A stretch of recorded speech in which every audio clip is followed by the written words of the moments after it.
Hi, I'm Chelsea Stickle, and my favorite thing is embroidery. Welcome to the Finding Favorites podcast, where we explore your favorite things without using an algorithm.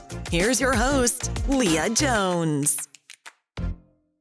Hello and welcome to Finding Favorites. I'm your host, Leah Jones, and this is the podcast where we learn about people's favorite things and get recommendations without using an algorithm. This week, the year is off to a great start, and that means authors have books coming out in the world. So this week, I am very happy to welcome author Chelsea Stickle to the podcast. Chelsea, how are you doing tonight? I'm great. How are you? I'm doing good. It's been a very, I'm in Chicago where yesterday we had sunshine, like the first sunny day possibly in months. And today it is dark and rainy the whole day. So I'm really glad I actually got outside yesterday, but I'm good. Yeah. Where are you generally located? I'm in Annapolis, Maryland. Okay. So that's the state capital. Yeah. State capital. Yes. But Annapolis is considered like the DC area, or is it far enough away that it's its own? It's funny. So I grew up in Northern Virginia, and if you had told me back then that Annapolis was part of what's now known as the DMV, I definitely would have laughed in your face. But it seems that the DMV has expanded over the years, and Annapolis is included now. Okay. But then that I'm going to say that's where my confusion comes from. That's fair.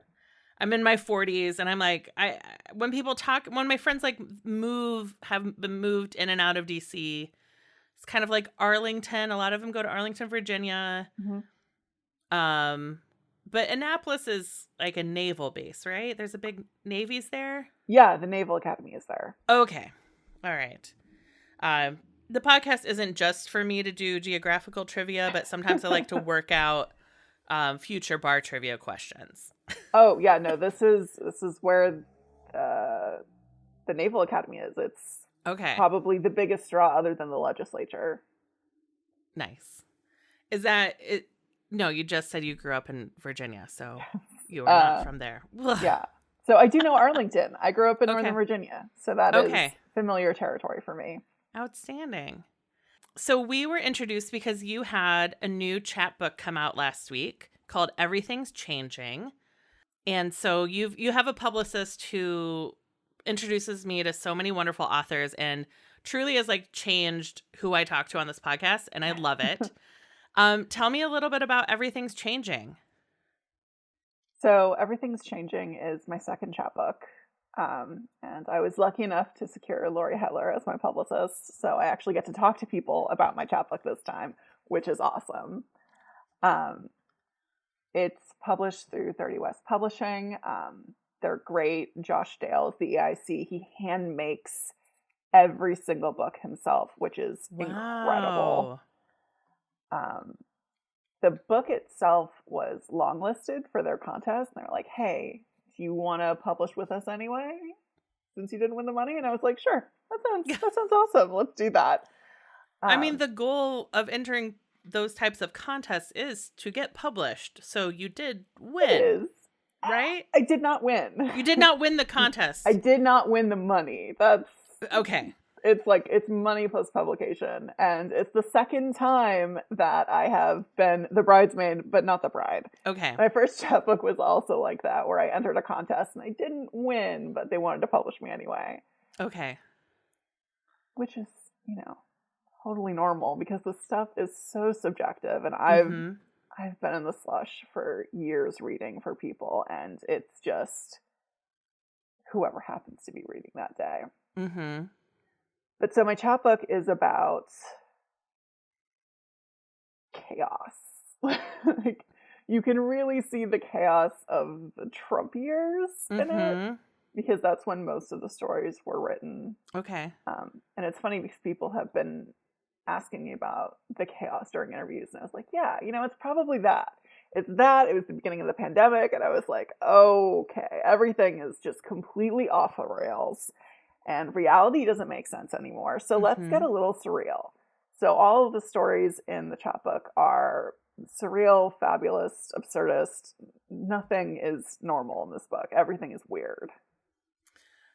That helps answer my next question, which was, are they essays? Are they, so they're surreal short stories or surreal short fiction? So they're flash fiction, and Okay. for people who don't know, flash fiction is anything that's 1,000 words or less. Okay.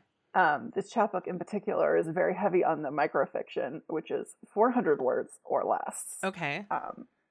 Which is great because, you know, you can really have a lot of fun Mm-hmm. getting like really weird and surreal in under 400 words. There's just so much room to play there. So few people I know hear 400 words and so much room to play. I can do anything with just 400 words. I love that. It's the constraint kind of gives you freedom. Absolutely. And you don't have to worry about like world building in the same way as you do Mm-hmm. with longer stuff. Like when you think of like sci-fi novels, like how much Mm-hmm. of that is actually world building? And that's never really been something that I'm super interested in. I'm Okay. more interested in like these micro moments between people. Mm-hmm. And so you mentioned it captures some of the chaos, or lots of the chaos. Where did the writing and conception of this chapbook land with COVID in particular? So when I started writing flash fiction, I started writing mostly realism because that's what I was used to. Mm-hmm. And then everything went to hell in a handbasket, and I was like, you know, it's there's room for some weird here. Like Mm-hmm. there are things that you can't. There are things that are harder to talk about when you come at them directly, Yeah. and coming at them from the side is much easier. Okay. And when it comes to COVID in particular, I have this story that's in the chapbook that was also in Chestnut Review, and it's called "Am I the Asshole for Falling Apart at a Dinner Party?" And it's a take on those Mm-hmm. Reddit questions. And in the story, it takes place during the pandemic after a group of people has been vaccinated for the first time. Yeah. And it's a pretty privileged group. So Mm-hmm. they've all been pretty much fine during the pandemic, except for the narrator. The narrator is falling apart. Yeah. Except she literally falls apart. Like her entire body falls apart. Like pieces are falling off. Like pieces are falling off. Okay. Yeah, no, I go hard on the goggle there. You know, Yeah. like she does lose her nose at one point. So Whoops. yeah, you know, Yeah. I do like when metaphors get really literal. Mm-hmm. If you feel like you're falling apart, sometimes you actually are. Yeah. Yeah. So some pieces were written during COVID and some of them are during the general hell of the Trump years. A lot of overlap there, I know, between the lockdown and the Trump chaos, but Yes, there is definitely some overlap there. I think there are a couple that were written at the beginning of the Biden administration. mm-hmm. I wasn't thinking about any of that when I was putting this together. I decided early on that my first chapbook would be realism, Mm-hmm. and my second one would be all the weird stuff. Okay. And I did that on a really unconscious level, so I wasn't really thinking about what I was doing. But once I sat down and put them together, and I read through what I had, I was like, oh, that's what I was doing. Yeah. No, my unconscious is much smarter than I am. So I definitely, I trust her as much as I possibly can. She's got the wheel. Yeah. She knows what's good. What's that process like for you? Are you someone who, do you print out all your stories and move them around physically on a table? Or are you like a Dropbox, moving files around kind of person?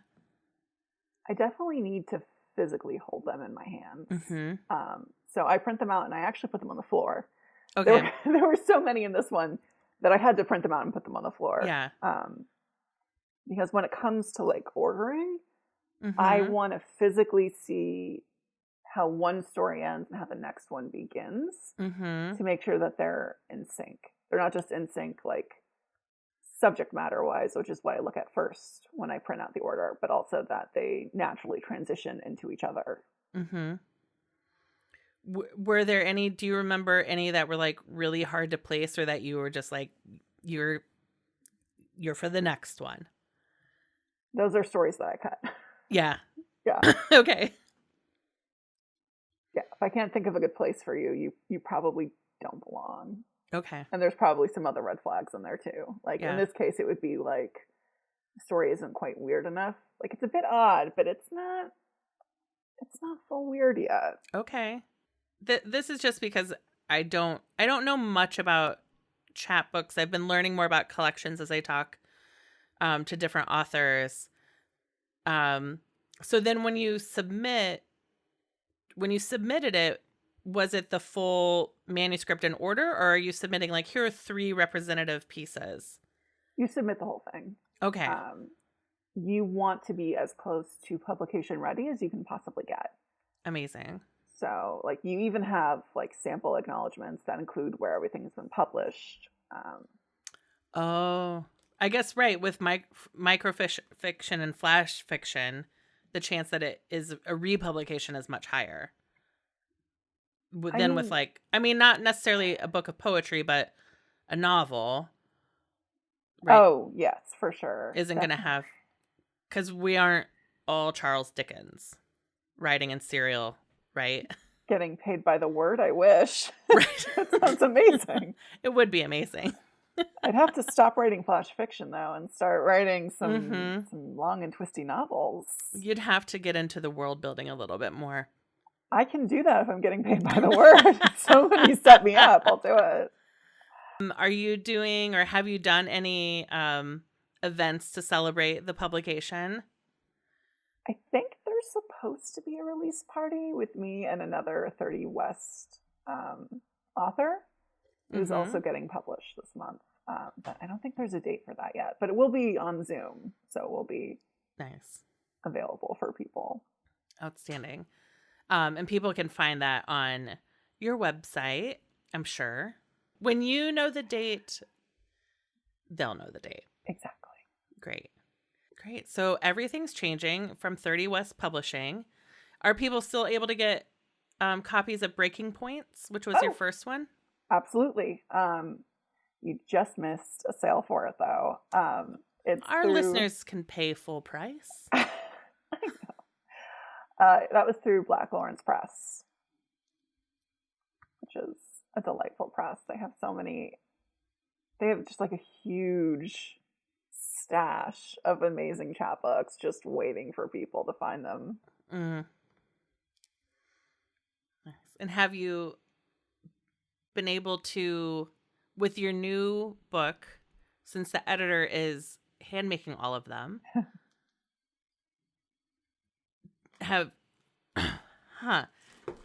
Cowboy, sorry, my cat is like, I need to cuddle and also knock over all of your pill bottles. So he's being a little nosy. So with the editor, the hand making all of the chapbooks, have they all been made, or does he make them? It's not print on demand because they're handmade, but like, does he hand make on demand, or does he have a few weeks where he goes to his workshop and makes books? That sounds like a better question for Josh than me. I'll ask Josh sometime. He does make enough that I think for a while he has like a stash, and then he makes more. Yeah. So you've been able to hold a hard copy. I actually haven't held one yet. They're coming tomorrow. Oh my gosh. It came out on Friday, though. Okay. So it's fine. And today was a federal holiday. So today was a federal holiday. And I think, I know my mother placed a last minute order, and she might have accidentally snaked my copies. It was quite a large order. But that's okay. Okay. But people can order now. It's available. And there will be a launch event on Zoom coming soon to a Zoom near people. TBD, yes. TBD. Awesome.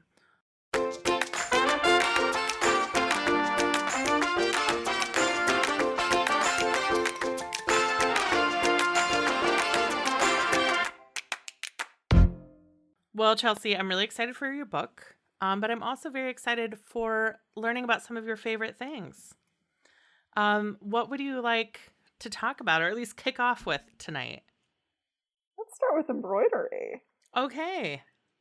I feel like I have seen a needle possibly come up and come down as we've been chatting. Is that fair? That is absolutely fair, yes. Yep. So embroidery is I'll tell you what I think I know, and then you can fix me. Cool. Fix my assumptions. I think embroidery and cross stitch are different. They're both or they're not. Maybe they're not different. Is embroidery... now I feel suddenly like I don't know.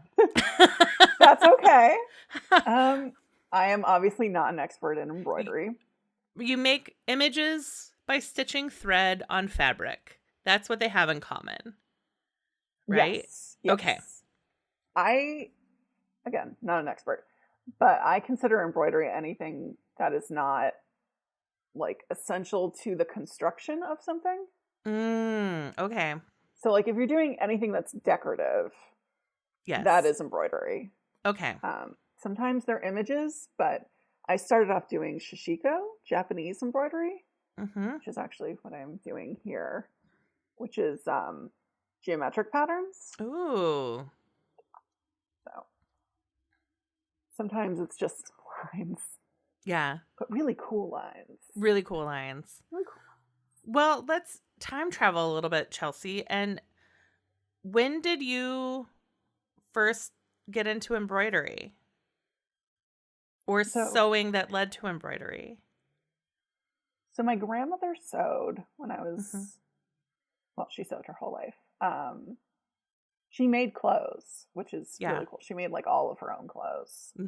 So I learned the very basic stuff from her.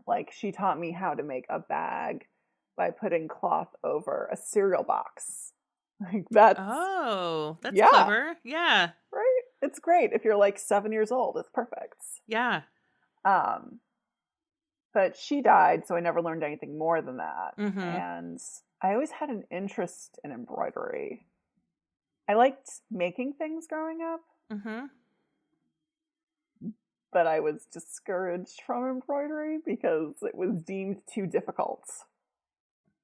For children or for you? I don't know. At that point I was older, but still. Yeah. I was not 7 years old trying to embroider stuff. Yeah.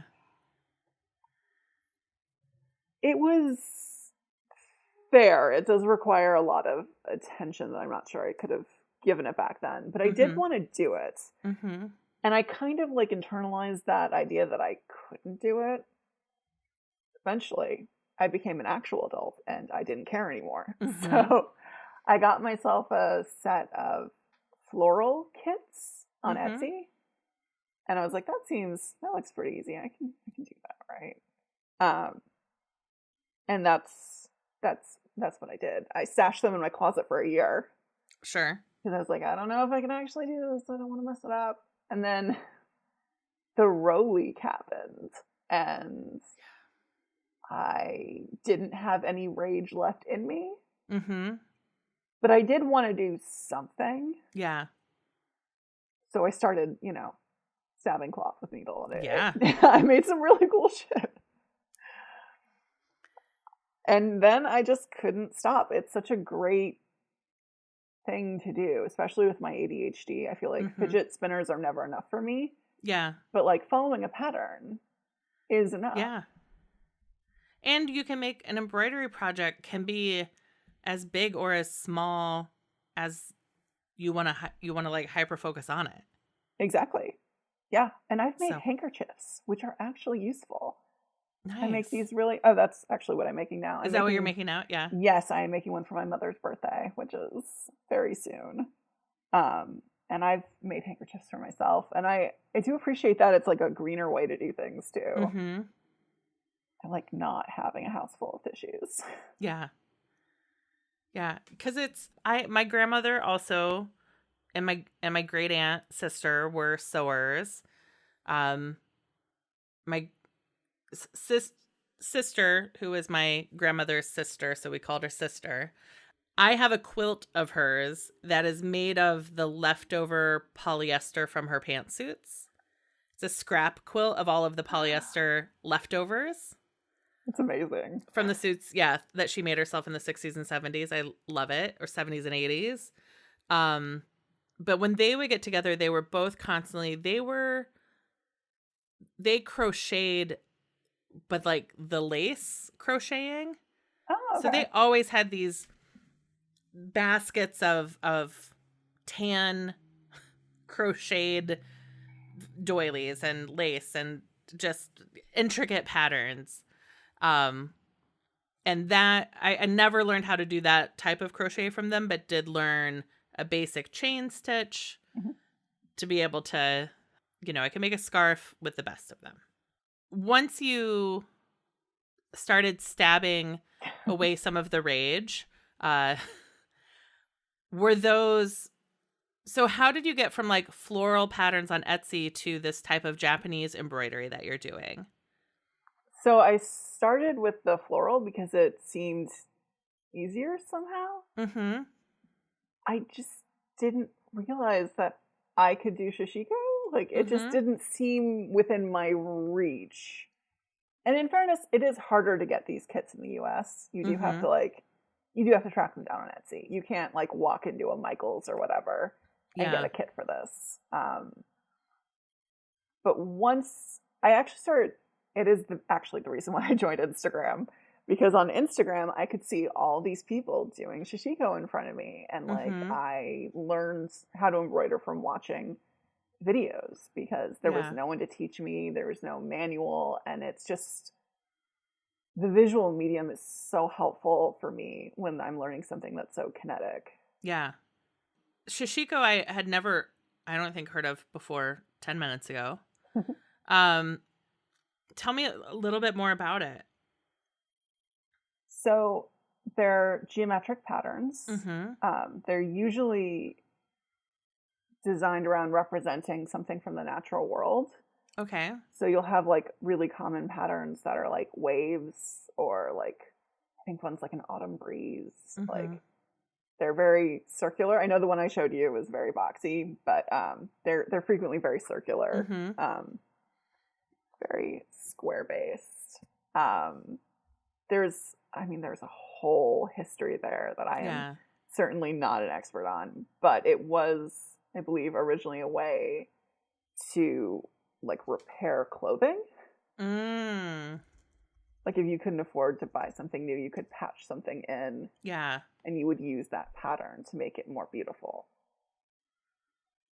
Okay. I just did a quick, I typed in sashiko and Google was like mending. I was like, yeah, okay. So this pattern that what you're doing for your mom, the handkerchief you're working on now. Yeah. Is it, it had some lines that look like kind of sketched on.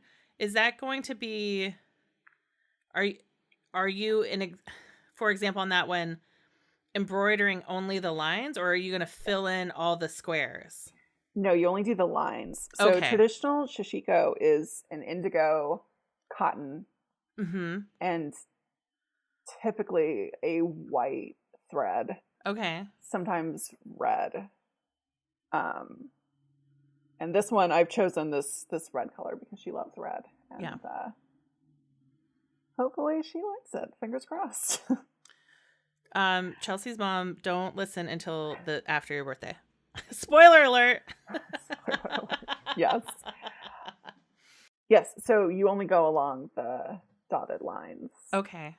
I mean, there are some badass people who don't need those lines, but I am not one of them. I need a guide so that I can stitch in a straight line. Oh, there's no way.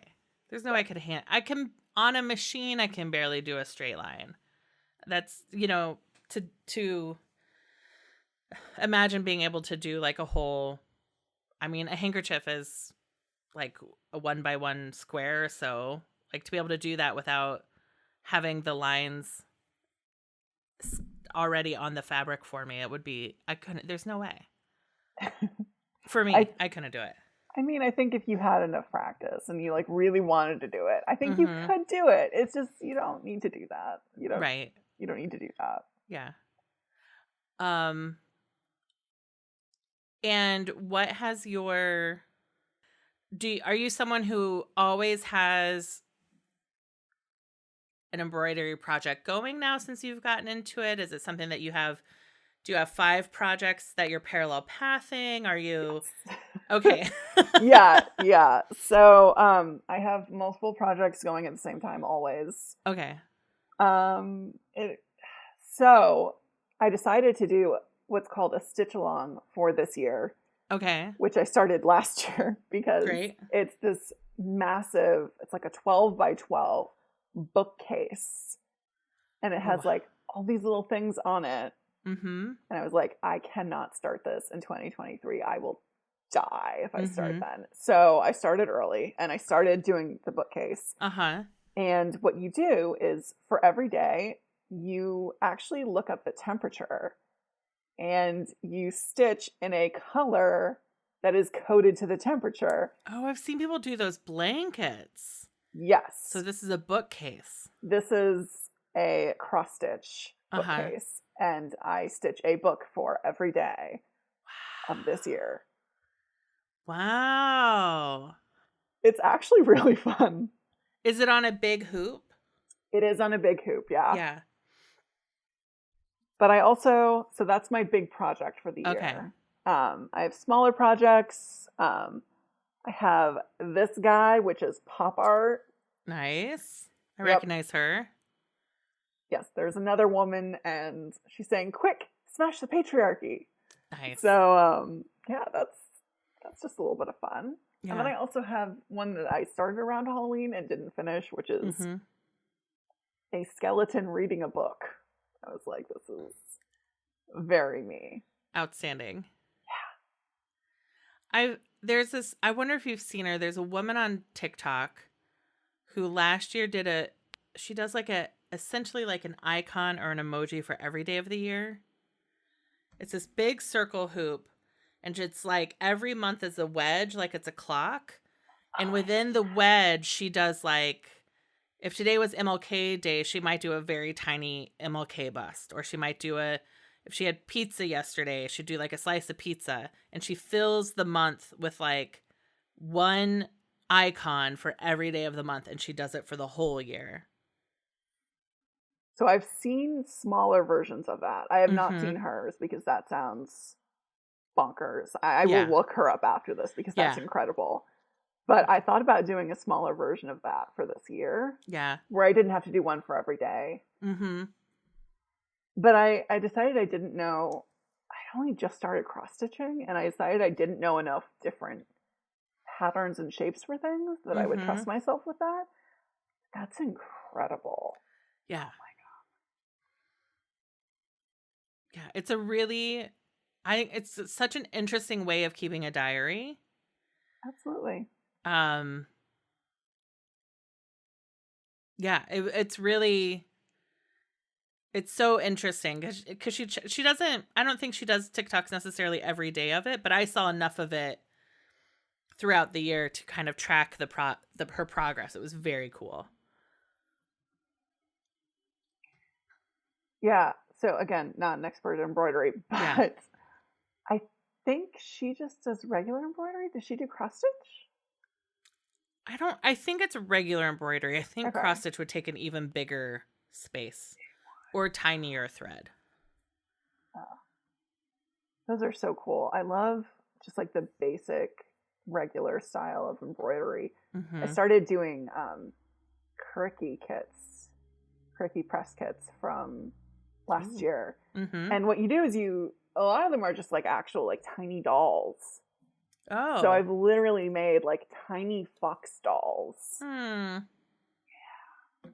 And I'm actually giving one away because there's a fox story in my book and there's a raccoon story in my book, and I made like tiny little dolls for it. Oh my gosh.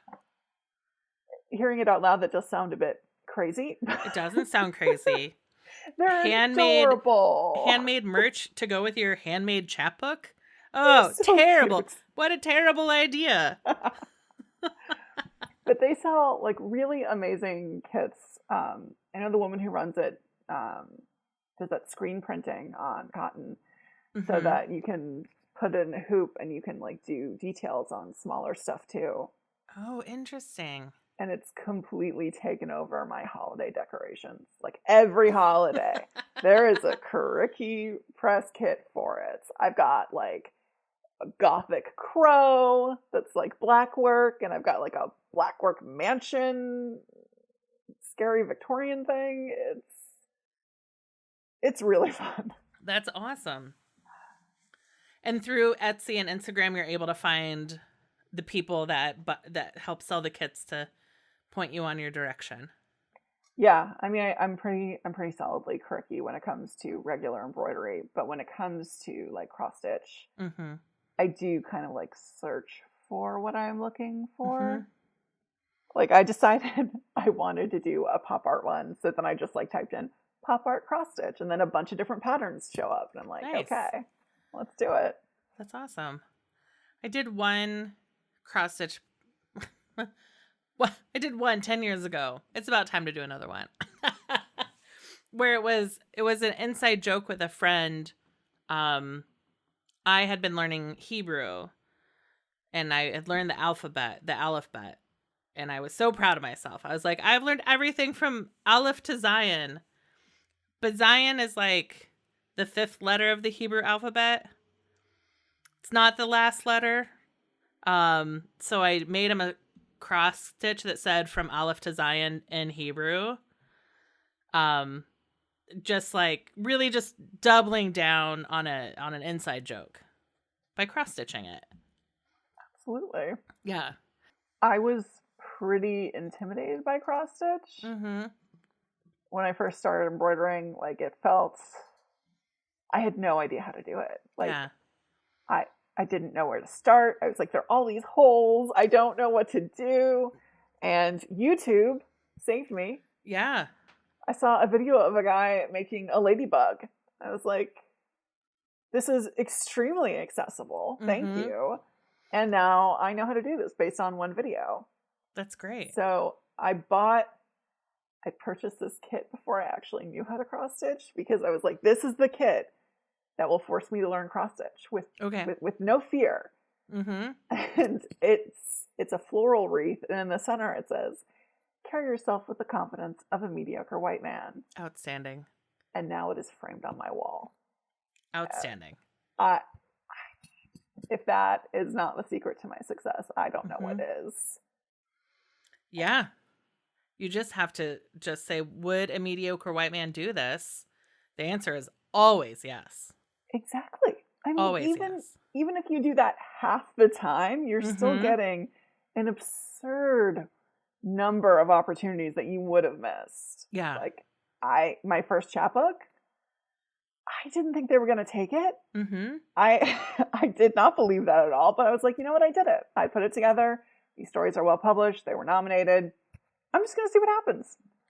And they wanted to publish it. And that's kind of been my approach this whole time. I was like, they take it, that's great. If they don't, I will definitely survive. I have literally hundreds of rejections behind me. Yeah. Like, I have rhino hide. But I also I've had way more acceptances and opportunities than I ever could have dreamed of. And it really does come down to just asking and applying, and, you know, things actually do happen when you try. Yeah. Yeah, I do find that giving them the opportunity to say no instead of saying no by not submitting makes a huge difference. Absolutely. Yeah.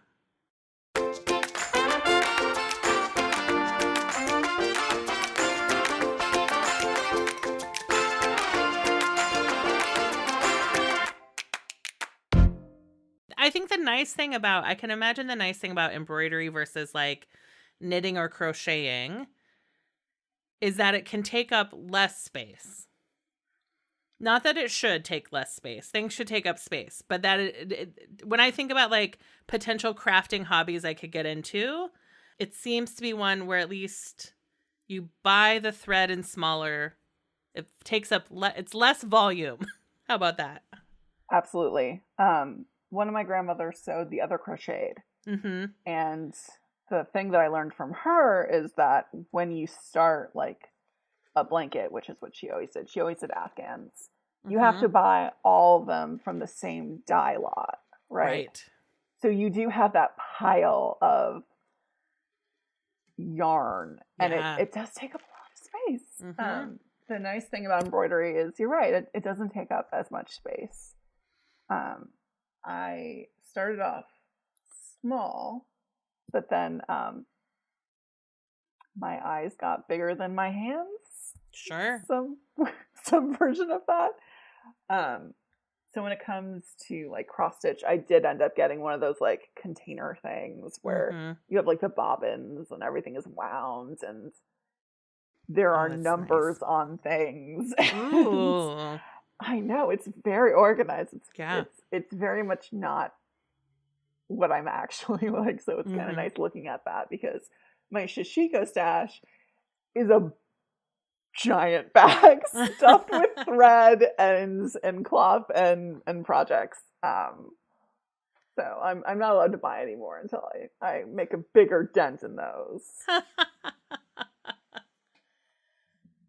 Fair. So you have your bookshelf, your temperature bookshelf. Yes. Is a big project. Are there other, when you look at your stash, are there other projects that you're imagining doing with the supplies you have? Yes. That you would talk about on a podcast, or are they secret presents? Okay. No secrets. I feel like everyone who knows me now knows that I have this agenda of handkerchiefs. Okay. So yes, I have a stash of handkerchiefs that I'm going to make for myself and other people. Outstanding. If you know me, you are going to get one or have already gotten one, because they're beautiful. And if you don't want to use them, you can frame them. I mean, it works as a piece of art, but hey, maybe you're going to cut down on your Kleenex consumption. That would be great. So I've got those, and I've got a bunch of those. Nice. Which I am excited to do. And I downloaded this cross stitch pattern. There's this store on Etsy called Grandma Be Wilden. Okay. Yes. The name is a great indication of what you're gonna get. So she does basically a bunch of like goth stitches. Uh-huh. I'm not entirely sure what makes something a goth stitch, but basically like darker themes and patterns. The first cross stitch I ever finished was from her, and it says "wash your damn hands." And they're like flowers, and it hangs in my bathroom downstairs. And I was like, this is my polite way of saying, use some goddamn soap, people, please. But she does amazing stuff, and one of the ones that I'm doing next is, I got this like very fancy stretch of Ada cloth, which is kind of like dyed purple. Okay. It's like sort of like marbly. And it's actually a take on the Morton Salt Girl. Okay. So she's like dropping salt behind her. I think the pattern originally says "stay gothy," but I'm going to go with "stay salty." Perfect. Yeah. I was like, this is exactly what I want. I'm very excited about that. I love that. We had a big Morton Salt Shed in Chicago that this year became a venue. Like, it's a music venue. The Morton Shed is a new music venue because a couple years ago, the wall broke and the salt came out and covered a Lexus dealership. What? It was amazing. That is amazing. Oh my God. It was a great day on Chicago Twitter when the salt, like the wall of like the salt shed broke, and it was just like salt avalanche onto the McGrath Lexus lot. I mean, someone has to have written flash fiction about that, and if they haven't, they should. So, Yeah, that's incredible. it was great. And now it's this really cool venue. Because we love the Morton Salt Girl in Chicago. So that's a great project. I love it.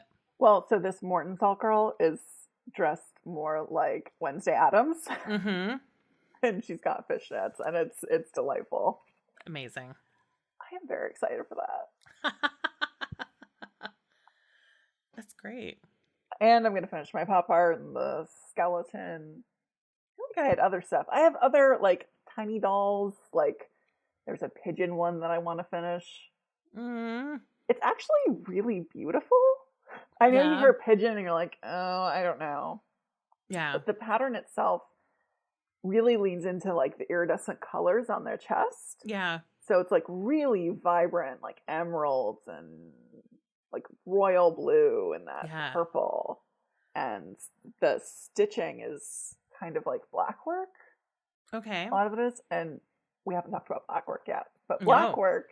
black work is beautiful. Okay. It's really tight geometric patterns. Mm-hmm. And it comes from England. I can't quite remember the era. But they would use it for, like, sleeves on the end. And they're just, like, these really intricate patterns. And it's all usually in black, which is why it's called black work. Okay. Sometimes it's in white, sometimes it's in red, but it's traditionally black. And it's just gorgeous. It's like Art Deco, Mm-hmm. but more gothic. Yeah. And so it would it would like probably strengthen the hem also, right, at the end of the sleeve, so they wouldn't get ratty, I would imagine. Like if you put like a whole... I don't think they used it that way, because I think if you could afford black work, you were super rich. Like, it takes you so weren't getting long. this dress wasn't going into the dishwater, you're saying? Yeah, no. Fair. It takes, because it's like it's tiny. Like the pattern is like much smaller than an inch. It Oh takes wow. forever to do, Mm-hmm. which is why I've only done like small medallion type stuff. Yeah. But yeah, no, if you could afford black work, you were like in the king's court. Okay. I think I'm just just doing a quick Google image search, and I think a friend of mine last year did like a year-long black work sampler. That's amazing. Maybe not a full year, but I feel like it was on her Instagram were these tiny little squares of intricate, and it'd be like a 1-inch square, an intricate repeating pattern, and then the next one would be slightly different. So I wonder if that's what it was. It probably was. I've also seen those. Mm-hmm. Usually in like more of a scale pattern. Mm-hmm. But you can definitely find those online. They're lovely. I've only done the screen printed ones. Mm-hmm. The other ones I know typically call for Aida cloth, just because it's easier to keep track of like how long something is with Aida, Okay. which is why you use it in the first place. And when I first started doing black work, I hadn't really done a lot of cross stitch yet, and I wasn't really comfortable using Aida yet. Okay. But now that I am, yes, it's time to go back in and do some more black work. Nice. It's fun. So are you able to... Is embroidery something you're able to do while you watch TV? Is it something that you're able to do with something else? You're shaking your head, so... Yes, absolutely. Okay. It's great. If I'm listening to an audiobook, Mm-hmm. it's great. I can do something with my hands, and I listen to a lot of nonfiction audiobooks, so I Mhm. learn a lot about like the natural world while I'm Mhm. embroidering or watching TV, because sometimes shows are good enough to watch, but not enough so much that like they have your full attention. Mm-hmm. So instead of going on my phone, I just like pick up my embroidery and I do that. Nice. So the ADHD makes it really possible for me to focus on two things at the same time. Yeah. Yeah. I just finally got diagnosed like a few months ago. So Me too. yeah. I'm hopefully this week, like we've been like testing different medicines and stuff, and have you gotten to try medicine yet? I have. Oh my God. Right? It's so life altering. Yeah. Did you know that other people can like get up and do dishes and not spend an hour thinking about getting up to do dishes? I have heard about that and then experienced it. So wild. Yeah. Now I didn't take any today because wasn't a work day. So did I lie on the couch for an hour before our interview thinking like, you just got to send her the link. You just got to send her the link. You can do it from your phone. You just got to send her the link. Fill up your water, send her the link, and go to your computer. And for truly an hour.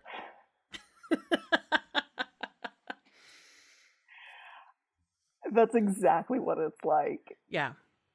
That's why it's so funny to me when people are like, it's just like speed. And I was like, it's not if you have ADHD. Like, it's literally just like the most basic tool to accomplish really basic things. Yeah. I have found that I can do, like, on the days I take it and I'm at home, because I definitely take it on days I go to the office. And once I'm able to get a full 30-month prescription, I will probably take it on weekends as well. But I've only been able to get 7 days at a time because the world is borked right now. But I found like, oh, when I walk through my apartment, I can pick things up off the floor and return them to where they go and or throw them in the trash instead of walking by them and thinking like trash. Like, it is, when people ask me like, what is the medicine doing for you? And I'm like, I'm throwing things away.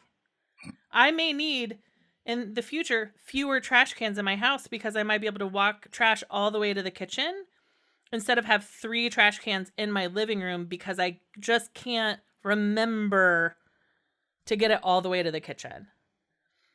Yeah, or you get stopped halfway there by something else. Right. And then you start doing that instead. A whole nother chore. Yeah. Like, you've got, in my case, like little bits of string in random places because like you didn't quite make it to the trash can, but it's halfway there. That counts, right? So that's been remarkable to me, and so has being able to be interrupted and then return to my task. I don't know if that's helped you at all, but it's been remarkable. I don't know. I think it made my thoughts more orderly. Which I wasn't expecting. I didn't realize how like chaotic my thought process is generally. And how just completely disorganized I am. Like, I knew that I was kind of a circular thinker, but I didn't know that like it's the just full extent. It's full on chaos in there. And that like other people apparently aren't like this. Right. Right. Yeah, it feels really unfair once you realize like this is other people just live like this. Yeah, they wake up like this. Yeah. What is that? That's so weird. It's so unfair. Which is funny because when I started doing interviews for my chapbook, people are like, they keep coming up with different variations on the question of like, how are you so weird? And I just don't know how to tell them that like my brain is fundamentally different. That's it.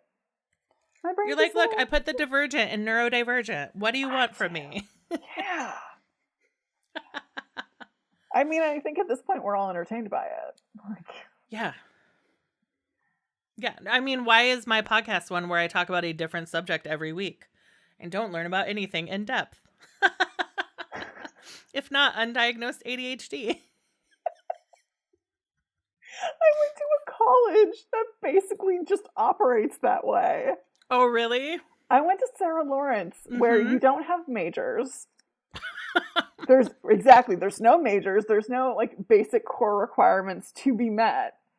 And you basically, and every semester you take 3 courses where basically you write one paper, like the entire semester, you're working on this like giant paper Uh-huh. that focuses on a different subject.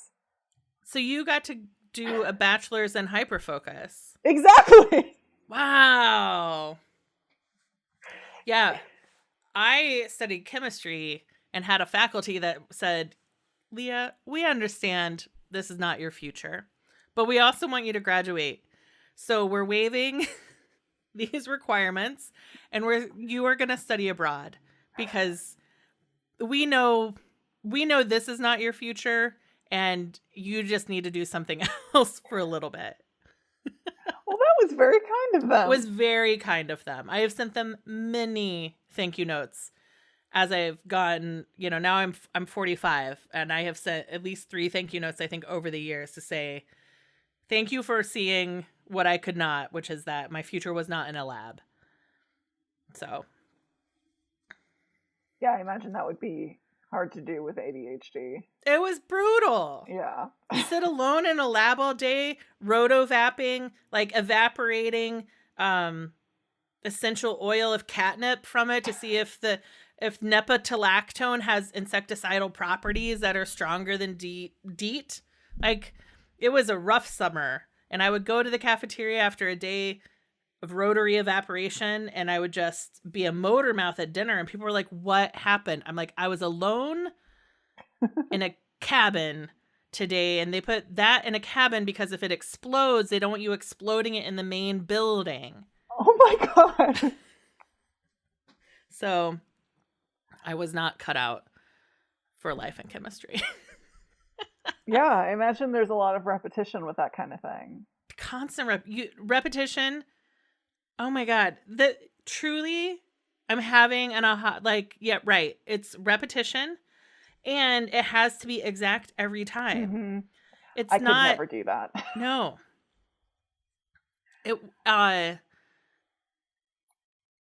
No, and nobody really understood, I think, why it was so hard. And it's because I had undiagnosed ADHD. Yeah. It changes everything. It really does. Rewrite a whole personal history. Yes. Yeah. And then you get to look back at like your entire academic career and be like, I did really well considering what was going on. Like, right. Yeah. There was something, because I am part of I am someone who learned about ADHD in women from TikTok and then went and pursued a diagnosis because of what I was learning. And one of the video, whatever, like memes that got to me was people talking about rough drafts and like, what is a rough draft supposed to be? And people with ADHD, like, so I'd write my final paper and then I would make it worse, turn that in as a rough draft. I didn't ever do this, but I never understood the point of a rough draft or an outline. I'm like, but I'll just write the thing. Why would I do a third of the project when I could just do the project? Okay, that's really interesting. I don't really do rough drafts either. Mm-hmm. Because I'm incapable of seeing like a problem and not immediately trying to fix it. Right. So when people are like, yeah, this is rough draft, I was like, what is a rough draft? Like, right. Tell me what you mean by a rough draft. Right. I still don't know how to do rough drafts. I feel like I'm usually like 3 edits in by the time it's like a rough draft to me. Yeah. I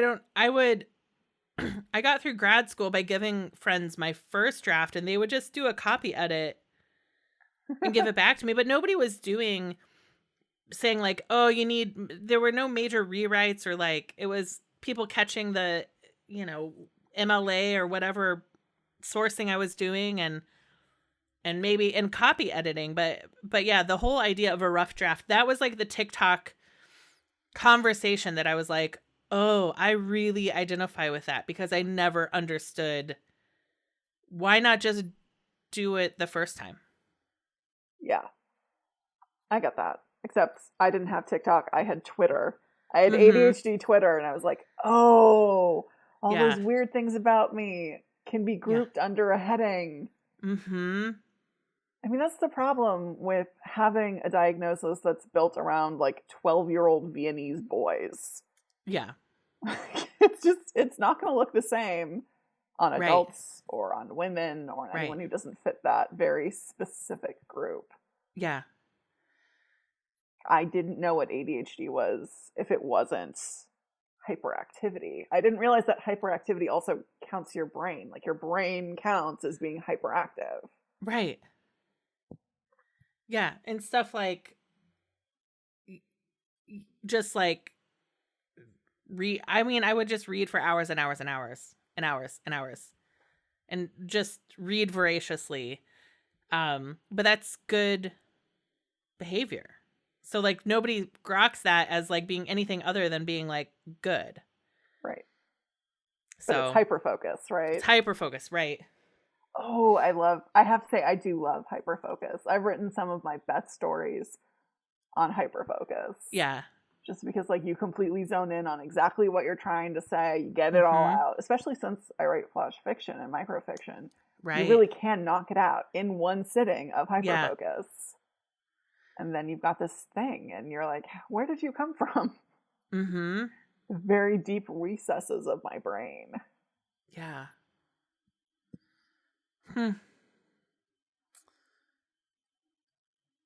Yeah, it's just something how long ago were you diagnosed? May. Okay. Right. Yeah. So you are also learning a lot about it now too. I am. Yeah, I've read some books. The books help. Yeah. The books are the ones that really made me realize that like it is true. It's not just like a Twitter thing. Like Yeah. there's an actual psychologist who can say that I do have those traits. Yeah. Even though like every single person I knew at that point who had ADHD was a guy who had been diagnosed in like middle school or something. Yeah. But it's funny because the more I talk to people about it, the more people that I know get diagnosed. Yeah. Because you know how like neurodiverse people tend to clump together? Mm-hmm. Yeah, it's like that. Yeah. Everyone's getting diagnosed now. That is happening too. A lot of my friends, it feels like in the last year, have pursued a diagnosis or learned about it. Absolutely. Yeah, I did the test, I guess I did the test in September and it's January. So it must have, in October, I think I got the results and we've been trying to get the dosage right on medicine ever since. So I think this week is the week I finally get a whole month written out prescription. Ooh. Yeah. And then I try to find a pharmacy that has it in stock. That is definitely the next challenge because not everybody does. Yeah. Yeah. So Chelsea, that was a good tangent. It was a great tangent.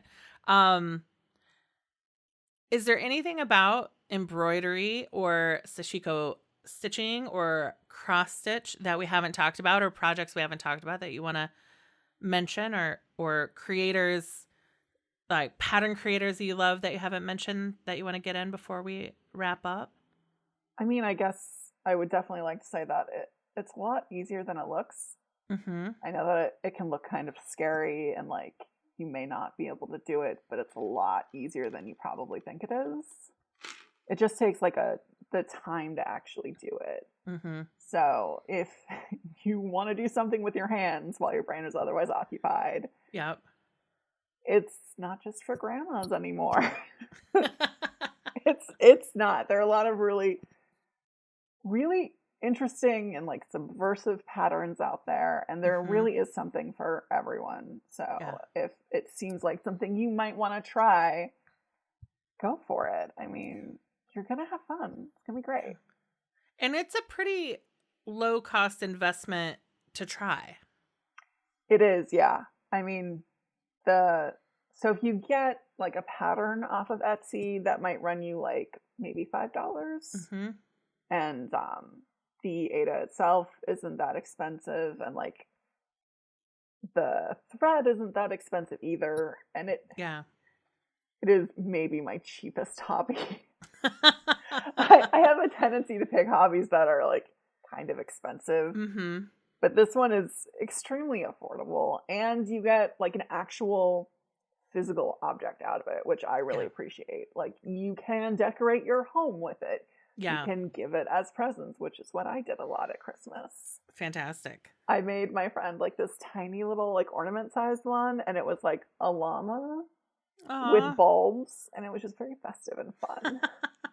It's like, this is exactly what I want to be doing. I want to be making like weirdly personal stuff. It's great. I know.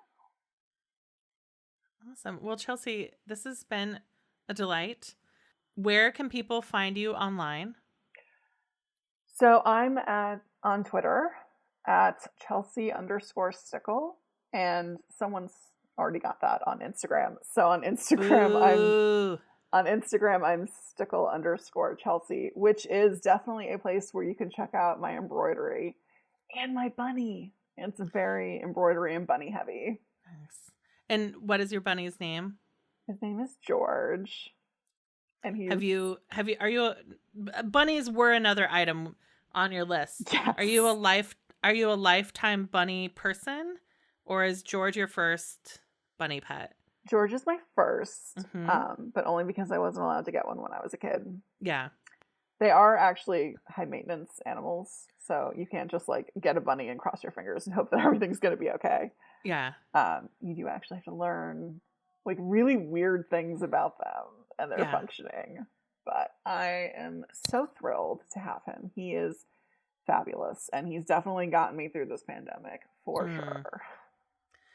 Yeah, I've learned a few of my friends have bunnies, and I have learned that they are they're high maintenance pets, and they're really for people that want low effort pets, they are the wrong pet. Yeah, no, you should definitely be getting a cat if you would like some low effort. Yeah, great. And the chapbook is available. People can order it now through your publisher. Yes, through 30 West Publishing. And it'll be linked in the show notes, and you can keep checking out 30 West Publishing and Chelsea's website for information on the Zoom event coming soon to an internet near you. Thank you for listening to Finding Favorites with Leah Jones. Please make sure to subscribe and drop us a 5-star review on iTunes. Now, go out and enjoy your favorite things.